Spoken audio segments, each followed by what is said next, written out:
नमस्कार दोस्तों, स्वागत है आप सबका भद्रा इस अकेडमी में। आज का डेट है 15 नवंबर 2023 एंड करंट अफेयर्स के न्यूज़ एनालिसिस के डिस्कशन में मैं शुभदीप आप सभी का स्वागत करता हूं। चलिए, सबसे पहले हम लोग आज डिस्कशन करेंगे आसाम ट्रिब्यून का ये बहुत ही इंपॉर्टेंट आर्टिकल। यहाँ पे बात की जा रही है वुमेन बिल एम्पावरिंग डेमोक्रेसी। दोस्तों, आप सभी को पता होगा दैट रिसेंटली नारी शक्ति वंदन अधिनियम पारित हुआ है और कहा जा रहा है दैट ये जो वुमेन रिजर्वेशन बिल है, जिसको हम लोग नारी शक्ति वंदन अधिनियम हिंदी में बोल रहे हैं, ये बिल कहीं ना कहीं एक अपॉर्चुनिटी का डोर खोल दे रहा है, राइट। और कहा जा रहा है दैट ये bill will play a pivotal role in shaping the nation's destiny. हमारे जो देश है इंडिया का डेस्टिनी बदलने में एक बहुत ही इंपॉर्टेंट रोल अदा करेगा। तो इसमें ऐसे बहुत सारे पॉइंट्स दिए हैं जो कि मैं आपके साथ डिस्कशन करूंगा, राइट।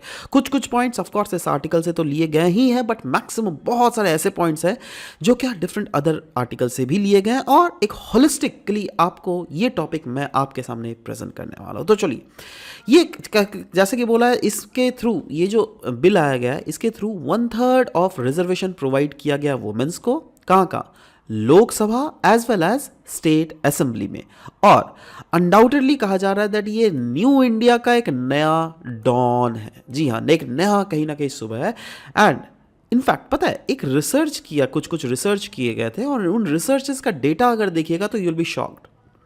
देखा गया है दैट जहां जहां womens are elected under reservation policies, वहां ऐसा देखने को मिला है दैट जो पब्लिक गुड्स होते हैं ना नॉर्मल, वो वैसे होते हैं जो कि यूजुअली वुमेन सेंट्रिक हो, जिससे वुमेन कम्युनिटीज का जो डेवलपमेंट होता है उन रीजन्स में वो बहुत ज़्यादा होता है। तो अनडाउटेडली इसी चीज़ को देखते हुए बोला जा रहा है दैट नारी शक्ति वंदन अधिनियम जो है, यस, ये कहीं ना कहीं इंडिया का शक्ल जो है आने वाले समय में चेंज ज़रूर से करेगा।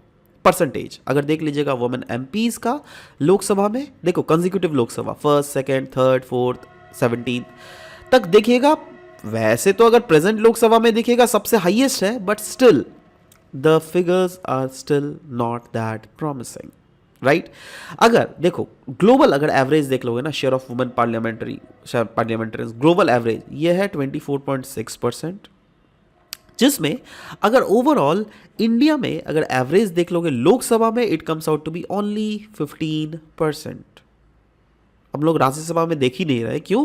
क्योंकि इसके तहत जो रिजर्वेशन दी गई है वो Lok Sabha as well as state legislative assemblies को दी गई है, ना कि राज्यसभा, ना कि स्टेट लेजिस्लेटिव काउंसिल्स को, राइट। और अगर देख लीजिएगा इंडिया में वेरियस स्टेट्स, तो देखिए सबसे ज़्यादा जो वुमेन्स का रिजर्वेशन है वो है राजस्थान में वुमेन्स है। देखो क्या लिखा हुआ है, average share of women MLAs in state legislature, सबसे ज़्यादा राजस्थान में। उसके बाद कहाँ पर है? West Bengal, then comes Haryana, then comes Chhattisgarh and Madhya Pradesh. ये सब कुछ ऐसे स्टैट्स हैं जिसको लोग जरूर देखेंगे। तो अनडाउटेडली ये बिल क्या कर रहा है, इस बिल के प्रोविजंस अगर बात करें, 33% रिजर्वेशन वुमेन को प्रोवाइड कर रहा है in parliament and state legislative assembly. और ये जो है ना, after delimitation exercise and after 2024 वाले इलेक्शंस के तो पहले बिल्कुल इफेक्टिव नहीं होने वाला ही है। तो चलो एनीवेज, बट वुमेन कोटा जो है वो कहा जा रहा है दैट ये जो बिल पारित किया जाएगा ना, ये 15 ईयर्स के लिए वैलिड होगा।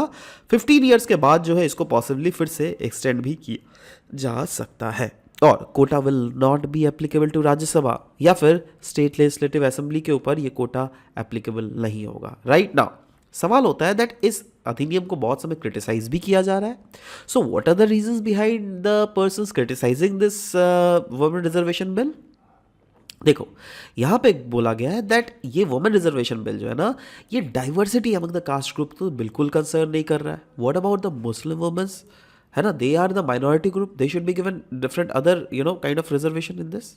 इनफैक्ट टाइम्स ऑफ इंडिया का एक ऐसा रिपोर्ट था जहां पे बोला गया था that there are 7% Muslim women in the Indian population, but उनका रिप्रेजेंटेशन पार्लियामेंट में कितना है? मात्र 0.7%। देख रहे हो ये कितना ज़्यादा नाइंसाफ़ी है।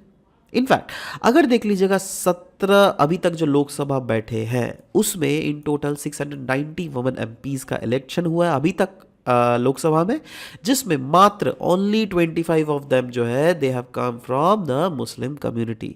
अगेन ये जो पिक्चर है काफ़ी ज़्यादा ग्रिम पिक्चर है जो कि आप देख पा रहे हो। यही नहीं, ओबीसी कैटेगराइजेशन, ईडब्ल्यूएस कैटेगराइजेशन जो है इसको इक्वल रिप्रेजेंटेशन नहीं मिला है। यही नहीं, बहुत समय आर्ग्यू किया जाता है दैट अगर आप वुमेन को रिप्रेजेंटेशन दे रहे हो तो उनको वो अपने मेरिट से तो खेल नहीं पाएगी ना। तो ये सब देखो कुछ कुछ क्रिटिसिज्म है, क्रिटिसिज्म जस्ट देखो, भले ही क्रिटिसिज्म का बेस होना हो बट यस क्रिटिसिज्म होता है। तो yes these are few of the criticism, right. In fact कुछ कुछ तो क्रिटिक्स ये भी बोल रहे हैं दैट इससे वुमेन का एम्पावरमेंट नहीं आएगा। हमें जो लार्जर गोल्स है ना उनको हम लोग को कंसर्न करना पड़ेगा, जैसे ब्रॉडर इलेक्टोरल रिफॉर्म लाने पड़ेंगे, जैसे रिडक्शन हमको करना पड़ेगा क्रिमिनलाइजेशन पॉलिटिक्स में, इन्हांस करना पड़ेगा हमको इंटरनल डेमोक्रेसी पॉलिटिकल पार्टीज में, और साथ ही साथ इन्फ्लुएंस करना कर्व करना पड़ेगा इन्फ्लुएंस ऑफ ब्लैक मनी। तो ये सब सारे एस्पेक्ट में अगर हम लोग काम करेंगे then we can make sure that yes हम आने वाले समय में we can make sure that reservations जो हो वो हम लोग ऑप्टिमाइज, मतलब वुमेन्स का जो है एक्चुअल हम लोग ग्रोथ कर सकते हैं, ना कि मात्र आप रिजर्वेशन दे दो, राइट। तो देखो अनडाउटेडली क्रिटिक्स का बात बहुत अच्छा है, क्रिटिक्स होना ही चाहिए, राइट। बट सवाल होता है दैट ये जो भले ही वुमेन्स आ जाएंगी तो क्या वो लोग लिटरली वही सब कुछ चलाएंगी? नहीं, कुछ कुछ डिसीजन मेकिंग पावर जो है 100% अभी डायरेक्टली वुमेन के पास नहीं आ जाएगा, क्योंकि अभी भी इंडिया में जो है ना एक इशू देखने को मिलता है, इसको हम लोग कहते हैं सरपंच पति इशू। इसमें क्या हो जाता है ना, इसमें भले ही आपका womens are getting appointed but still उसके सब कुछ जो है ना उसके पति देव ही संभालते हैं। अच्छा, सरपंच पति इशू के बाद अगर देख लीजिएगा ये दूसरा है इंटरनेशनल रेपुटेशन। कहा जा रहा है दैट क्या ये इंडिया इंटरनेशनल रेपुटेशन के लिए कर रही है, दैट दुनिया में इंडिया अपने आप को पोर्ट्रे करना चाहती है as a gender equal nation, but actually में वुमेन के द्वारा क्या फेसेस किया जा रहा है इंडिया में कि इनको तो इनके ऊपर कुछ स्ट्रिंजेंट कानून बनाओ ना आपको दुनिया को नहीं दिखाना है, राइट। दैट्स है डाउरी के ऊपर, acid attack, female foeticide, gender discrimination, domestic violence, है ना। हाँ, कानून बहुत हद तक बने हुए, बट बहुत समय क्या देखा जाता है दैट कानून बनने से नहीं होता, उन चीज़ों को ग्राउंड लेवल में इम्प्लीमेंटेशन करना पड़ता है, ठीक है। और कुछ कुछ चैलेंजेस लेकिन अभी भी है इसके इम्प्लीमेंटेशन में, जैसे एक बोला जा रहा है ग्लास सीलिंग इफेक्ट। जैसे आप अगर सोचो हवा में देख रहे हो, राइट, बट आपको लग रहा है दैट मैं भी हवा में उड़ूं, बट आप उड़ नहीं पा रहे हो, क्यों? क्योंकि आपको लग रहा है दैट अरे भाई एक ग्लास लगी हुई है जो कि हमको उड़ने नहीं देगी ना। ये क्या मैं बोलना चाह रहा हूँ, से फॉर एग्जाम्पल एक गांव है, एक गांव में जो एक बच्ची है वो अपने मम्मी को देख रही है, अपने दादी दादा नाना नानी मौसा मौसी चाचा चाची लोगों को, सब फीमेल को देख रही है। सारी फीमेल क्या कर रही है गांव में, घर चला रही है ना, मतलब हाउस मैनेजर है या फिर हाउस वाइफ है। तो वो बच्ची भी क्या सोचेगी दैट फ्यूचर में मुझे भी किसी लड़के के साथ शादी करके हाउस वाइफ ही बनना है, समझ लो। तो ये है दैट ग्लास सीलिंग, एक सोसाइटी ने उसके ऊपर ग्लास सीलिंग लगा के रखा हुआ है दैट तुम आगे नहीं बढ़ सकती, राइट। वैसे ही ये जो वुमेन सरपंच जो भी इलेक्ट होंगे तो उनके लिए भी एक glass ceiling kind of effect carry करेगा, क्योंकि उन्होंने तो अभी तक देखा है दैट जो भी पॉलिटिक्स में थे मेजरली मेल मेंबर्स थे, तो मैं क्या आगे बढ़ सकती हूँ, ऐसा भी लड़कियां सोचेंगी। नेक्स्ट है सरपंच पति इशू, तो खैर हम लोगों ने डिस्कस किया। और तीसरा है एक्सेप्टेंस। अगेन बोला ना, सोसाइटी हमारा क्या है, पेट्रियार्कल, राइट। तो इस पेट्रियार्कल सोसाइटी में क्या डिपेंड करता है दैट क्या एक्सेप्ट किया जाएगा उन लोगों को, क्या लड़कियों को एक्सेप्ट किया जाएगा। तो that is remains becoming one of the major challenges. तो सवाल होता है क्या क्या हम लोग ऐसा कर सकते हैं जिससे इस मैकेनिज्म को और भी ज़्यादा स्ट्रेंथन किया जा सके। एक तो पेट्रियार्की को कॉम्बैट कीजिए ही, बट साथ ही साथ आपको वुमेन्स के बीच में एंटरप्रेन्योरशिप को, कल्चर को और भी प्रमोट करना पड़ेगा, जिससे हम लोग जो है हीरोइंस जो है दीपिका पादुकोण या फिर कैटरीना कैफ को देखकर हम लोग हीरोइन ना माने, है ना। हम लोग को किनको हीरोइन मानना पड़ेगा, वुमेन एंटरप्रेन्योर्स को, है ना। जैसे अगर आप यूएसए के जाओगे तो आप यूएसए के बड़े बड़े नाम आपको बताओ क्या याद आ रहा है, क्या आप उनके एक्ट्रेसेस के नाम याद आ रहा है, क्या आपको मार्क जुकरबर्ग का नाम याद आ रहा है, इलॉन मस्क का नाम याद आ रहा है, बताओ तो। क्यों वहाँ पे मार्क जुकरबर्ग, क्यों वहाँ पे इलॉन मस्क, क्यों वहाँ पर सुंदर पिचाई, ये लोग फेमस है क्योंकि दे आर एंटरप्रेन्योर्स, और वहाँ पे एंटरप्रेन्योरशिप कल्चर को रिस्पेक्ट, इज्जत, उनको हीरो माना जाता है, ना कि शाहरुख खान, ना कि सलमान खान, रणबीर कपूर, ये लोग को नहीं माना जाता है। तो हम लोग को ये सोच बदलनी पड़ेगी, और जो चीज़ बदलनी पड़ेगी वो है दैट क्यों ना हम लोग एक ऑल्टरनेटिव मैकेनिज्म ला सकते हैं जिसमें with in the political parties he reservation हो, है ना। दैट इज़, हाँ, पॉलिटिकल पार्टीज़ में अगर से फॉर एग्जांपल इतना सीट है, 100 सीट है, तो 100 सीट में हम लोग 40 सीट्स वुमेन के लिए ही रखेंगे, राइट? तो with in the political parties अपने में भी मतलब इलेक्शन ही होना चाहिए वैसा। तो these are the various aspects that has been shown regarding this policy. I hope that this policy is understood by you guys, right? Next हम लोग बात करेंगे डाउन टू अर्थ का बहुत इंपॉर्टेंट आर्टिकल। यहाँ पे OECD का एक रिपोर्ट आया था, that is OECD stands for organisation for economic cooperation and development, ठीक है? इनका प्लास्टिक पोल्यूशन के रिलेटेड रिपोर्ट था। एक्चुअली एक रिपोर्ट, इंटरिम रिपोर्ट है ये फाइनल रिपोर्ट नहीं है, क्योंकि फाइनल रिपोर्ट जो है ना, कहा जा रहा है दैट फर्स्ट हाफ ऑफ 2024 तक आएगा, ठीक है? अच्छा, इस रिपोर्ट का टाइटल क्या है? Towards eliminating plastic pollution by 2040, a policy scenario analysis. इसमें रिवील किया गया है that 21 million tons of plastic leak जो हो रहा है ना, वो 2022 में हुआ है ग्लोबली। और ध्यान दीजिएगा, ये जो रिपोर्ट, इंटरिम रिपोर्ट प्रेजेंट किया गया है, ये third session of inter governmental negotiation committee on plastic pollution जो है, इसमें प्रेजेंट किया गया है, जिसका मेन एम है दैट इंटरनेशनल बाइंडिंग एग्रीमेंट हम लोग फ्यूचर में ला सके ऑन प्लास्टिक पोल्यूशन। ना इस रिपोर्ट के की फाइंडिंग्स क्या क्या है? इसके की फाइंडिंग्स है दैट क्लाइमेट पॉलिसीज जो अभी है एज ऑफ 2021, कहा जा रहा है दैट इन क्लाइमेट पॉलिसीज को देखकर तो ये लग रहा है that there would be 50% increase in the leakage of macro plastics to the environment by the year 2040। तो इसलिए हमको ये पॉलिसी से काम नहीं चलना पड़ेगा, इससे हमको स्ट्रेंथन करना पड़ेगा। कहा जा रहा है early, stringent and coordinated policy actions जो ग्लोबली लिया जा रहा है, इसके कारण जो प्लास्टिक वेस्ट जनरेशन हो सकता है वो कट हो सकता है by in 2040 by a quarter below the base line. तो देखो, दीज आर जस्ट अगेन, ये कुछ ऐसे फैक्ट्स है प्रोबेबली आपको याद नहीं रहेंगे, बट हम देख लेंगे दैट ये प्लास्टिक पोल्यूशन जो या फिर प्लास्टिक वेस्ट जो जनरेट होते हैं, उसके कॉन्सिक्वेंसेज इन्वायरमेंट के ऊपर कैसे होता है। यस, इन्वायरमेंट इम्पैक्ट अगर देख लीजिएगा, यस, अगर मरीन रीजन में घुस गया तो ये मरीन लाइफ को हार्म कर सकता है, जिससे ओवरऑल लार्जर एंगल में जो है ओवरऑल इकोसिस्टम डिसरप्ट कर सकता है। नेक्स्ट, क्लाइमेट इम्पैक्ट, अगर ग्रीन हाउस गैस एमिशन देख लीजिएगा from plastic production, right, yes, that production अगर देख लीजिएगा, ये बहुत ही हमको ज़्यादा देखने को मिल रहा है, ग्रीन हाउस गैस प्रोडक्शन। मतलब अनडाउटेडली अगर प्लास्टिक बनेगा तो उसमें भी तो, मैन्युफैक्चरिंग में भी तो ग्रीन हाउस गैस लगता है ना, रिलीज होता है ना। तो यस, वही चीज़ तो बोला जा रहा है। और ये प्लास्टिक रिसाइकलिंग भी अगर ले लोगे, वो भी काफ़ी ज़्यादा एनर्जी इंटेंसिव प्रोसेस है, राइट। हेल्थ इंपैक्ट भी देखिएगा, यस, हमारे फूड चेन में घुस जाता है माइक्रो प्लास्टिक्स, इससे क्या होता है हमारे शरीर में वो धीरे धीरे एक्यूमुलेट करता है, बायो एक्यूमुलेशन होता है। यही नहीं, अगर लंग्स में घुस जाते हैं ना, तो ये रेस्पिरेटरी इश्यूज भी क्रिएट कर सकते हैं। इकोनॉमिक इम्पैक्ट भी होता है, दैट कॉस्ट ऑफ क्लीनिंग जो होता है प्लास्टिक पोल्यूशन का बहुत ज़्यादा होता है, और इसके कारण टूरिज्म भी बहुत समय हमें लॉस देखने को मिलता है। यही नहीं, वाइल्ड लाइफ की अगर बात करें तो वाइल्ड लाइफ भी बहुत समय प्लास्टिक, माइक्रो प्लास्टिक्स को कंज्यूम करने के कारण इनकी फर्टिलिटीज़ ये बहुत ज़्यादा मर जाता है, राइट। बहुत समय क्या होता है, वाइल्ड लाइफ जो है इंटैंगल हो जाता है प्लास्टिक डेब्री के अंदर। एक बार तो ये देखा गया था, एक कछुए के पेट से बहुत ज़्यादा प्लास्टिक्स निकले थे।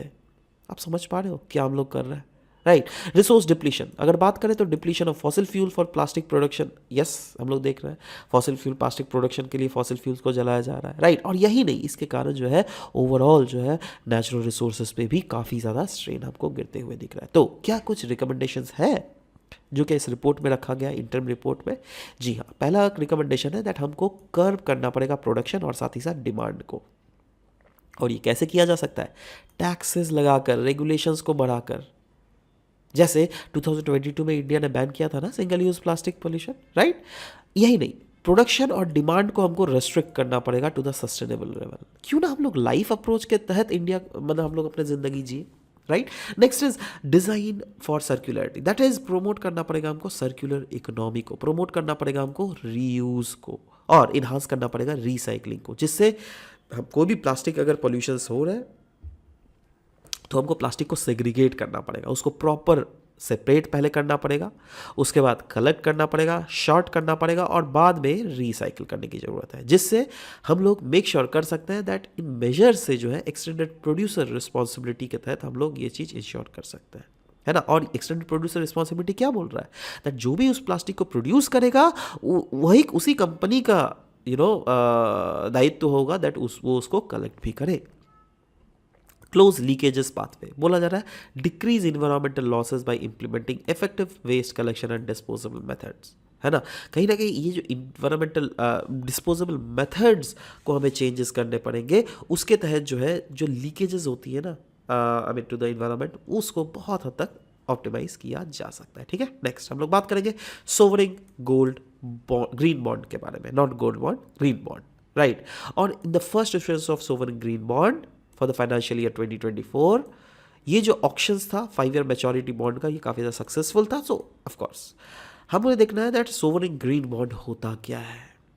सोवरिंग मतलब गवर्नमेंट के द्वारा बैक किया गया, राइट। सो ये एक फाइनेंशियल इंस्ट्रूमेंट है जो क्या कोई भी सोवरिन एंटिटी जैसे गवर्नमेंट या फिर कोई इंटर गवर्नमेंटल ग्रुप या फिर कोई अलायंस या फिर कोई कॉर्पोरेशंस निकालती है। और ये जो सेल के थ्रू जो पैसे मिलता है ना, उसको एक्सक्लूसिवली वैसे प्रोजेक्ट के ऊपर खर्च किया जाता है जो क्या इन्वायरमेंटली सस्टेनेबल प्रोजेक्ट हो, सिर्फ उन्हीं के ऊपर खर्च किया जाता है। इंडिया में अगर देख लीजिएगा सोवरिन ग्रीन बॉन्ड, ये शोकेस करता है कंट्री का commitment to building low carbon economy, और they lower the capital loss for green project by attracting new investors, नए इन्वेस्टर्स को अट्रैक्ट करके कैपिटल कॉस्ट में भी बहुत ज़्यादा कटौती होती है, राइट। एंड इंडिया का पहला जो डील है ना सोवरिन ग्रीन बॉन्ड मार्केट में, है ना, ये मार्केट फाइनेंस किया गया था expenditure in grid scale solar and wind and decentralise solar water pumps for agriculture. तो इंडिया का पहला डील जो था सोवरिन ग्रीन बॉन्ड मार्केट का, वो उसमें उसके से जो पैसे मिले थे उस पैसों को सोलर विंड मतलब ओवरऑल रिन्यूएबल सेक्टर में खर्च किया गया था। नेक्स्ट हम लोग बात करेंगे एक्सरसाइज बोंगो सागर, क्योंकि recently 4th edition of this bilateral exercise between India and Bangladesh has taken place, और साथ ही साथ 5th एडिशन कॉर्पेट का भी हुआ था, राइट। तो देखते हैं ये है क्या। देखो इसमें क्या है ना, इसमें बांग्लादेश और इंडिया की नेवी ने पार्टिसिपेट किया था, which few of the India ships and few of the Bangladesh ships, right. And CORPAT 23 जो है ये क्या है, ये फीचर करता है made and humanitarian assistance and disaster relief drills, है ना। कभी भी अगर सोचो कुछ साइक्लोन आ जाए, राइट, तो साइक्लोन के समय उस कोई भी देश को रिलीफ पहुंचाना वही तो है humanitarian assistance and disaster relief, या फिर कोई भी फॉर दैट मैटर कोई भी अर्थक्वेक है, साइक्लोन है, कुछ भी है, राइट। तो उसके लिए HADR ड्रिल्स जो है हम लोग दोनों देशों ने मिलकर किया, जहाँ पे फोकस था सर्च एंड रेस्क्यू सिनेरियो के ऊपर, दैट सी के ऊपर में अगर कभी भी ऐसा सिचुएशन आ गया तो हम लोग कैसे सर्च एंड रेस्क्यू किया जा सके। Seismic activities in Iceland currently experience कर रहा है significant increase in seismic activity. In fact बोला जा रहा है पास्ट 24 घंटे में, देखो 24 आवर्स में 1400 अर्थक्वेक, बाप रे बाप, 24 घंटे में 24 तो घंटा होता है भाई। आप कैन यू इमेजिन, मतलब शायद हर कुछ मिनट पे अर्थक्वेक आ रहा है वहां पर। एंड ओवर टू 24,000 रिकॉर्डेड किए गए थे सिंस लास्ट अक्टूबर। अगर देख लीजिएगा आइसलैंड के रेकजेंस पेनिनसुला में, रेकजेंस पेनिनसुला है कहाँ, ये वाला देख रहे हो, ये वाला पेनिनसुला है ना, ये देखो आइसलैंड ऐसे गया हुआ ना, ये पेनिनसुला को रेकजेंस पेनिनसुला कहता है। तो इस रेकजेंस पेनिनसुला में ही एक्सक्यूज मी गाइस, माफ कीजिएगा थोड़ा नाक बंद है मेरा, ओके हाँ, तो वही बोला गया दैट यहाँ पे इतने सारे रिकॉर्ड किए गए हैं। तो सवाल होता है क्या क्या रीजंस है इसके सिस्मिक एक्टिविटीज के होने के। देखो मेन जो रीजन बतलाया जा रहा है वो है आइसलैंड जो है ना, ये मिड अटलांटिक रिज में लाई करता है, जहाँ पर Eurasian and north American plates जो है वो मीट करते हैं। देखो ये है हमारा नॉर्थ अमेरिका, ये है हमारा साउथ अमेरिका, ये है हमारा आपका जाके अफ्रीका, और ये क्या है हमारा यूरोप, राइट।